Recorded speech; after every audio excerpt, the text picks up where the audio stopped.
About to go off. We're gonna discuss the playoffs today. The shot from Kawhi. Did everybody see that shit? That shit was amazing. One of the best shots I've seen in playoff history. Well, NBA history from last night.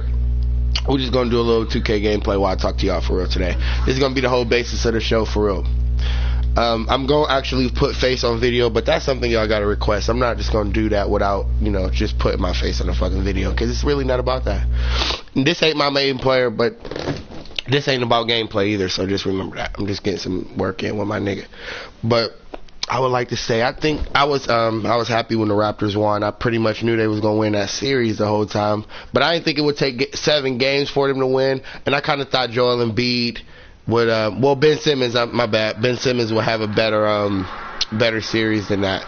Tobias Harris actually had a pretty decent series. Jimmy Butler saved him a lot of games in the series, but I ultimately think that if Tobias Harris and Ben Simmons would have showed up more, they would have actually won that series. That's not taking nothing away from Kawhi. That's just how much I think about the Sixers. I just feel like they had a really shitty deal of the cards to play against Kawhi. Also, I would like to say I did not expect Portland to win the series. I didn't think they would win that shit at all. I thought the Nuggets would win. I thought Jokic would be too much for them in the post. And I thought that shit, Dame, I fuck with Dame, but I didn't think that it would be enough. I like McCollum too. I just did not think it would be enough. They both averaged more than 20.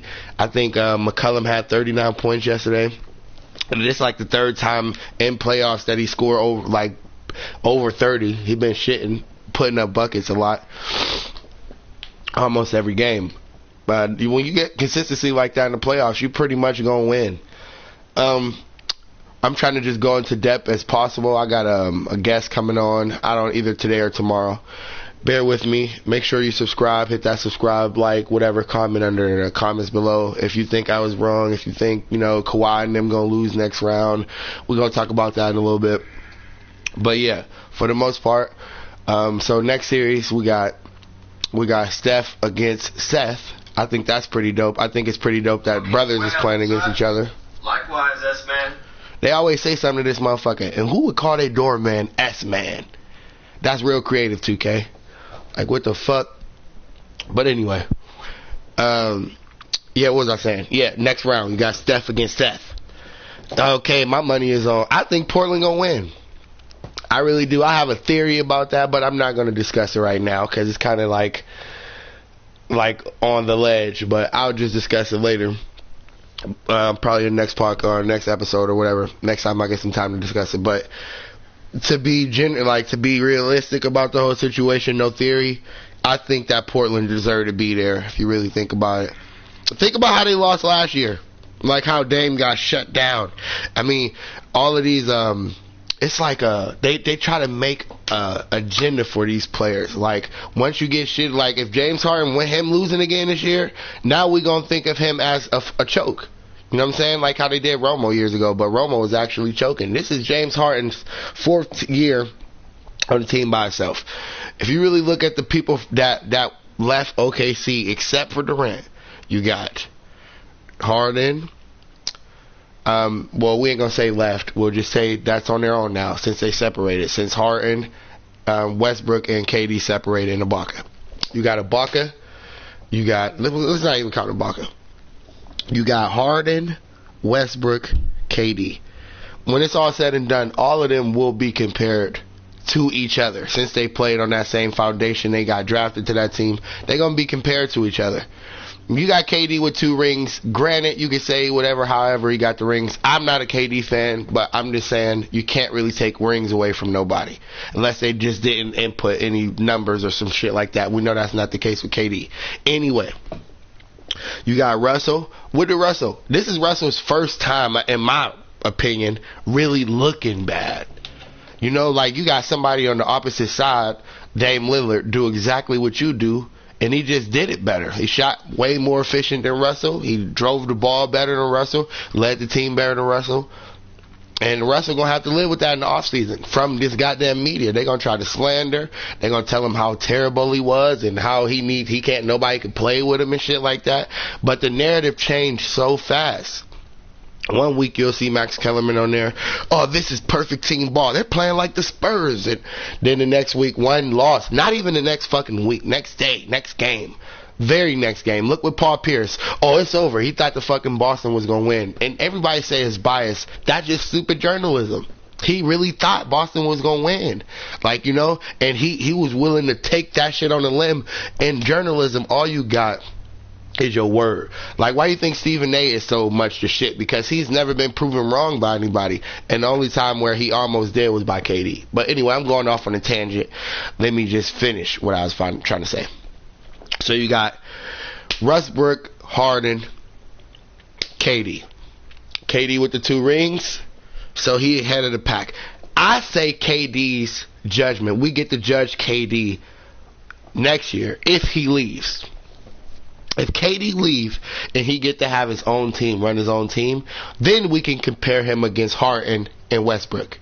Because, I mean, number-wise and shit like that, don't kill me in the comments for saying this. Number-wise, of course, KD and all of that shit is better. Yeah, I'll say that. I'm willing to say it. Yeah, he's better than Harden and Westbrook. But is we gonna be able to say that next year if the narrative change? If Harden get to the finals and KD struggle to get to the finals with his team? I mean, I don't think Russell gonna never get there. That's just my opinion. I don't even think I don't even see what pieces you could fit around Russell to make him a championship team. Unless it's a motherfucker like KD or, you know, a shooter that's unheard of or some shit like that. Russell's too alpha. I watch this thing where there's no such thing as alpha and beta and shit like that, but I don't want to spread that without giving too much context about it. So I just, you know, I don't really believe in that beta alpha shit. I just know, you know, you got people who willing to get shit done, and you got people who not. But anyway, I digress. I just wanted you guys to really see what I feel like about the playoffs. I'm gonna have a lot of things happening on the channel. I'm thankful for everything, all of the things that you guys do. Any subscriptions or anything I get, that's just a plus. I really do this because I just love to have an outlet to express how I feel. You know, it's not for any other superficial reasons. Well, of course, but not as much as you would think. Then we have next round. Sorry, they just, you know, we got coming out of the East. We got Giannis and Kawhi. I have no idea who to pick, but I can't be ballless and not pick a team. So I'm going to go with Kawhi. And here's why. Don't kill me in the comments. It's not even like you could kill me because this is a good-ass series. We don't know, and I'm pretty sure you motherfuckers don't know. Or Stephen A. or whoever the fuck you look up to on the sports side. I'm pretty sure they don't know either. But I'm going to go with Kawhi. Well, the Raptors. And I'm only going to go, if you think about it, the Bucks and the Raptors are built the same way. They got the star player, they got the shooters around them, they got the deep bench, they got the star player. Let me just repeat that. They got Giannis and Kawhi, you know.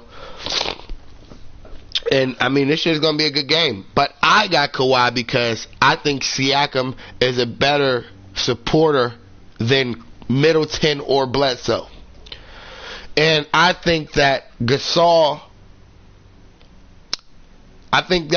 could be a problem for the Raptors, but I don't see him being as big as a problem as Siakam could be for them. Yeah, I like him a lot. If you pay attention to basketball, he looked like he's like a different type of player. Like, the dude got everything, and he got every aspect of the game. He could get better on defense, and he probably could be more aggressive on offense, take more shots or whatever. But other than that, that's something that you learn with the game. He'll be great. You guys let me know who you got in the comments. Like I said, I'm going with the Raptors. You could keep my word on this. I got the Raptors, and I have the Trailblazers. Only because we don't know if KD's coming back. If they had KD, I wouldn't even be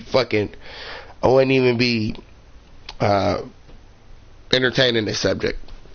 But that's about it. We almost done. About to wrap this up. Make sure you guys subscribe. Follow me on Twitter. It's Cardiac Andromeda, I believe. I just changed my name. I don't know. I'm not really thirsty for followers, but follow me on Instagram at Bowandretti. Follow me on whatever. And thanks for all the love and support. Make sure you guys subscribe. Make sure you guys like or whatever the video. Comment below. Let me see who you got, guys, coming out of the West or out of the East. I'm coming with Kawhi. I'm coming with the goddamn Seth, nigga. Not Steph. Alright. Let me know what you guys think, though. Thanks. Alright. And that's a wrap. I don't even know how to end the broadcast. Oh, man.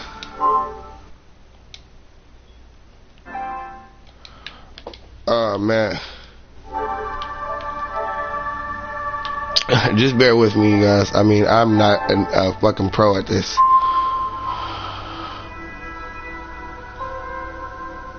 I don't even know how to stop the goddamn podcast. This is bullshit.